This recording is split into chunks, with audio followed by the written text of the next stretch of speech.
I'm traveling to Katy, Texas this week for a special event on Thursday night, Renewing Your Mind Live.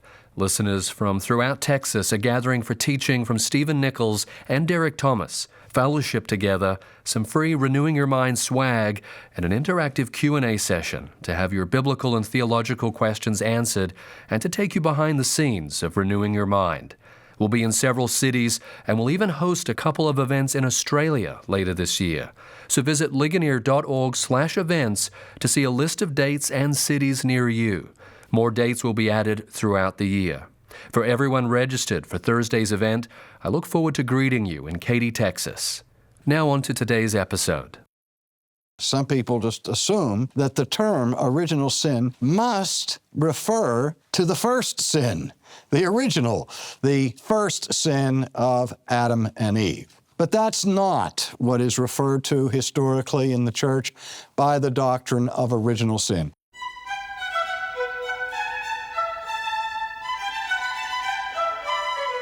There is a common misconception about the term original sin. Actually, original sin refers to the consequences of Adam's first sin, that because of his fall, we're all affected by the power of sin. But there's been a long-running debate over just how much we're affected.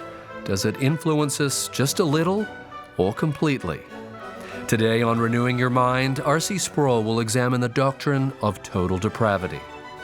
This message is from his 12-message series, What is Reformed Theology? And all week you'll hear messages from the series, and you can request a digital download of it, along with a copy of his companion book by the same name, when you give a donation of any amount at renewingyourmind.org. Well, here's Dr. Sproul to clear up the confusion surrounding original sin. So we continue now with our study of the core ideas that make up what we call Reformed theology. I think of an event that took place in history just a couple of years before the Pilgrims landed on the shores of New England in the Mayflower. A controversy that spread throughout Europe and then around the world that had its roots in the Netherlands.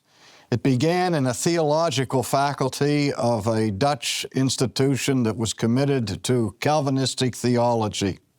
When some of the professors began to have second thoughts about issues relating to the doctrine of election and predestination and that sort of thing, and this theological controversy erupted, and as it spread across the country, it upset the church and it upset the theologians of the day until finally a synod was convened and issues were squared away and certain people were rejected in their views, among whom was a man by the name of Arminius.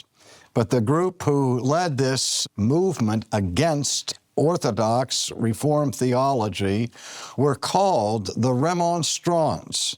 They were called the Remonstrants because they were remonstrating or protesting against certain doctrines within their own theological heritage.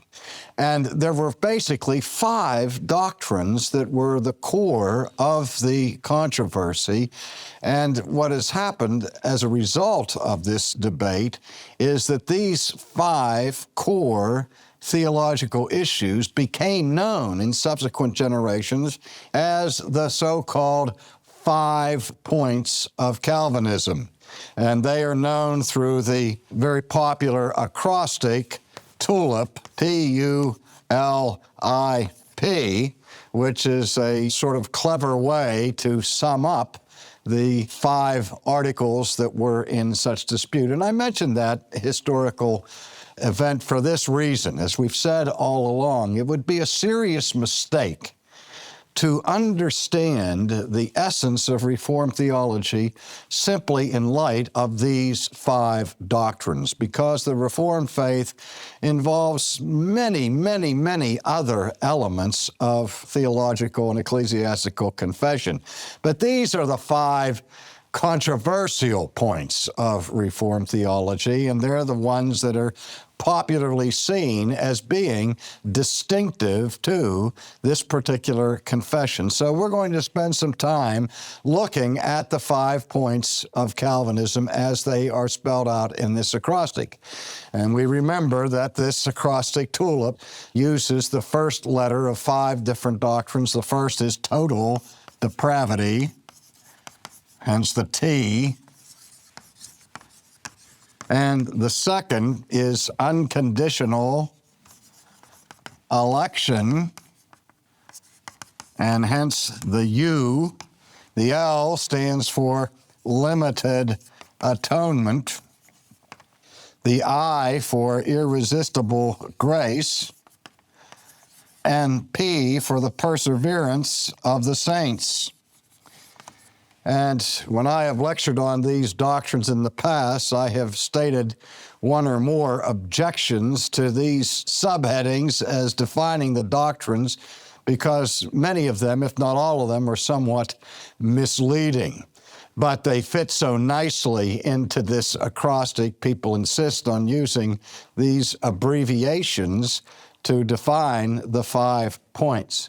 And so what we're going to do today is begin with a brief overview of the T of the tulip, that which stands for total depravity. I remember many, many years ago, I was teaching a course in theology at a college, and the students who were enrolled in the college did not come from a Reformed background by any means, and we were working through various doctrines, and I came to the doctrine of total depravity.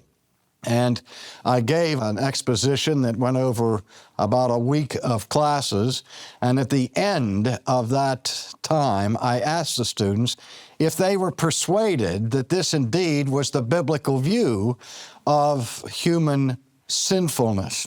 And everybody in the class raised their hand and indicated, yes, they were convinced that this was the correct biblical view. And I said, "Are you sure?" And they said, "Yes, they're absolutely sure." So I went on the top left-hand side of the blackboard and I wrote the number of the students there, like 28 students, put it in a box, and I wrote next to it for the janitor, "Please do not erase." And I did that for a reason, but they were all committed. And then the next week we started in on the U of unconditional election, and there were howls of protest from the students who rebelled against that doctrine. They didn't like that at all. And when I began to press them on the doctrine, I said, "Now, are you sure you still want to subscribe to total depravity as you did last week?" And one by one, I had to erase the names up there in the left-hand corner of the blackboard. And I say that for this reason, that there's one sense in which if a person really embraces what is called the doctrine of total depravity, the other 4 points in this 5-point system more or less fall in line. They become duck soup and corollaries, more or less, of this first point. And so let's take some time to look at that. The historical situation where this doctrine first became a matter of great import and great controversy was early on in church history during the teaching ministry of St. Augustine. And I'm sure you've heard a little bit about the so-called Pelagian controversy of the latter part of the 4th century and into the 5th century, which began when this British monk, whose name was Pelagius, protested against a statement that was in one of the written prayers of Augustine. In this prayer, Augustine made this comment before God. He said, "O God, command what thou wouldst and grant what thou dost command." Let me say it again. Command what thou wouldst and grant what thou dost command. And Of course, Pelagius had apoplexy over this prayer. Now, the reason for his displeasure was not the first part of the prayer, wherein Augustine said, "Oh God, command whatever you want to command." Pelagius, being a pious monk, certainly agreed with Augustine that God had every right to exercise his authority over the creatures and to command what's deemed pleasing to him. But what exercised Pelagius was the second part of the prayer, when Augustine asked God to grant what he commands. Because Pelagius said that assumes that the creature somehow is not morally able to do the will of God.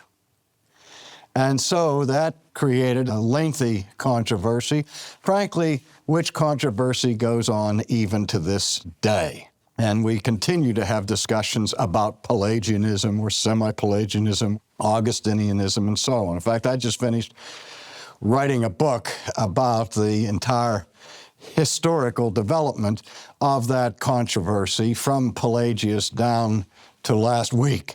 And so I will be going into that in much greater detail later on. I hope to have a separate course just on that question. But by way of introduction and overview, the issue has to do with the question of original sin.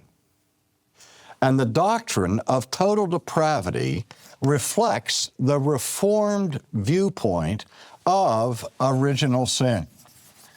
Now, that term, original sin, is often misunderstood in the popular arena. Some people just assume that the term original sin must refer to the first sin, the original that we've all copied in many different ways in our own lives. That is, the first sin of Adam and Eve. But that's not what is referred to historically in the church by the doctrine of original sin. Rather, the doctrine of original sin defines the consequences to the human race of that first sin. And virtually every church historically that has had a creed or a confession has agreed that something very serious happened to the human race as a result of the first sin. That the first sin produced original sin. That is, as a result of the sin of Adam and Eve, the entire human race fell. And so that our nature as human beings since the fall is a nature that has been influenced by the power of evil. As David declared in the Old Testament, "O God, I was born in sin, and in sin did my mother conceive me." He was not saying that it was a sinful thing for his mother and father to have borne children, nor was he saying that he had done something evil by being born, but rather he was acknowledging the human condition of fallenness. That fallenness that was part of the experience of his parents, that fallenness that he brings himself into this world. And so original sin has to do with the fallen nature of mankind. The idea is that we are not sinners because we sin, but that we sin because we are sinners. We are by nature sinners. And we've all heard the axiom, nobody's perfect. We might improve upon that a little bit by saying not only is no one perfect, but no one's even close to perfection. And so the doctrine of total depravity describes and defines a particular view of original sin that has its roots in the teaching of St. Augustine. And remember that Augustine was the patron saint of the monastery where Martin Luther was reared in the faith and where he taught at Wittenberg. He was an Augustinian monk, and also Augustine was the most revered mentor of John Calvin, so that the thinking of Augustine had an enormous influence in the shaping of the doctrine of the Protestant Reformation. Now, what total depravity does not mean in the Reformed tradition is what we call utter depravity. Utter depravity. And we often use the term total as a synonym for utter or for completely. And so the notion of total depravity conjures up the idea that every human being is as bad as that person could possibly be. You might think of some arch fiends of history like Adolf Hitler and say there was absolutely no redeeming virtue left in the man. But I suspect that he had some affection for his mother, and as wicked as Adolf Hitler was, we can still conceive of his being even more wicked than he actually was. And so the idea of total depravity doesn't mean that every human being is as wicked as they could possibly be, but rather it means that the fall is so serious that it affects the whole person. Our fallenness that captures and grips our human nature affects our bodies. That's why we become ill and we die. It affects our minds and our thinking. We still have the capacity to think, but the Bible speaks about the way in which the mind has become darkened and weakened. The will of man is no longer in its pristine state of moral power, but the will, according to the New Testament, is now in bondage. We are enslaved to the evil impulses and desires of our hearts. And so the mind, the will, the spirit, the whole person has been infected by the power of sin. Now, again, if that's as far as we would go with the definition of total depravity, most Christian communions would say yea and amen this far. I mean, most would agree that we're fallen and that the fall is a serious thing, and that the human nature that we bring into this world has been so influenced by sin that it touches every part of our nature. Again, most Catholic or universal creeds of Christendom would grant that much. So then the debate becomes over the question of degree. How far have we fallen? What is the degree of that human corruption? Now, I like to replace the term total depravity with my favorite designation, which is radical corruption. It's a concept that my friends find very easy to remember as they make their own acrostic for it. They just abbreviate radical corruption by the initials RC.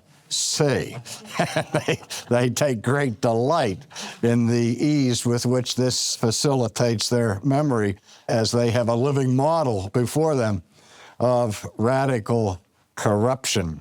I remember a gym teacher I had in the 7th grade when he called the roll for the first day, that he was there and called my name, RC, as that's what I was called in grade school, and he said, "Oh, rotten crabapple." So in that instant, I had a new nickname that I probably should not have mentioned, because I'll probably hear it again in these days. But the reason why we use this term, although it completely ruins our flower garden here, the tulip now becomes rulip, and nobody's going to remember that. But the reason I prefer this is because of the term radical. Now, again, there's another one of those words that we use bandied about in various ways in our culture, particularly in the political arena, where we say somebody's on the radical left or on the radical right or so on. But the word radical, ironically, has its roots in the Latin word for root, which is the word radex, and it can be translated root or core. And the idea of the term radical is something that permeates to the core of a thing. It's not something that is tangential or superficial, namely lying on the surface, but it penetrates into the core of the thing. In a recent poll done of professing evangelicals, the overwhelming majority of people who answered particular questions in this poll indicated that they agreed with the statement that man is basically good. Now, usually that phrase, basically good, means that the basis or the essence of humanity or the core of a person is good. And though we recognize that no one's perfect, and all are sinners, and that we all are marred and blemished by various imperfections, the problem with sin in the idea that man is basically good is that sin then is seen as accidental or peripheral to human nature. And this, of course, is part of the optimistic view of mankind that is essential to historic humanism. The humanist acknowledges that there are problems, but basically what we need is more education, more government help, and we'll get better and better and better and erase those blemishes on the surface that produce crime and other forms of wickedness. And it seemed to me when I heard that poll that perhaps what is happening is that those who are professing evangelicals are taking their cue for the basic nature of fallen humanity from the culture rather than from the historic biblical view. The Reformed view says that the fall extends and penetrates to the core. The word that is used for core actually is a translation from the Latin word core, which means what? Heart. That is, the idea is that our sin is something that comes from our hearts. And in biblical terms, that means from the core or very center of our existence.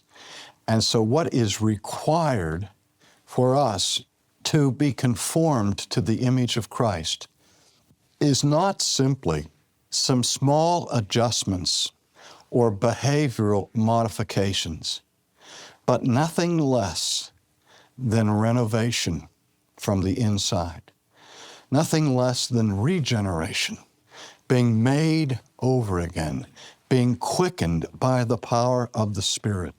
And so we see that the only way in which a person can escape this radical situation is when the Holy Spirit changes the core, changes the heart.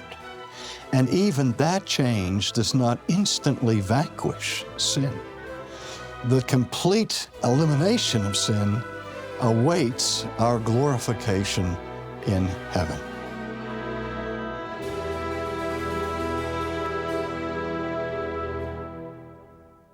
In the 6th chapter of John, we read that it's the Spirit who gives life. The flesh is no help at all. I'm glad you're joining us today for Renewing Your Mind. That was R.C. Sproul providing a clear definition of total depravity. This message is from Dr. Sproul's series, What is Reformed Theology? And as we heard him say, many evangelicals know very little about their theological heritage. We owe much to men like Martin Luther and John Calvin.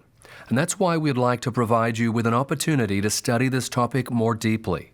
You can request lifetime digital access to the entire series and its study guide Plus, we'll mail you the companion book to the series when you give a donation of any amount at renewingyourmind.org, or when you call us at 800-435-4343. Listen to the messages, read the book, and go deeper with the study guide when you ask for this week's resource offer at renewingyourmind.org or by using the link in the podcast show notes. And if you live outside of the U.S. or Canada, lifetime digital access to the series and study guide is available when you give a donation of any amount at renewingyourmind.org/global. Your support week in and week out makes Renewing Your Mind possible. It also supports all of the global outreach of Ligonier Ministries. You've heard me mention before that we're striving to have sustained ministry in the world's top 20 languages. Well, if you know someone who doesn't speak English and you'd like to see if we have resources available in their language, scroll to the bottom of ligonier.org and you'll see all of the available languages with links to the articles, videos, and audio in that language. Please pray as these teaching materials go out online and physically, and that God would be glorified as God's people are helped as they grow in their knowledge of Him. Thank you. We'll continue our study of Reformed theology next time. Here's a preview. If God chooses sovereignly to bestow His grace on some sinners and withhold His grace from other sinners, is there any violation of justice in this? That's tomorrow, here on Renewing Your Mind.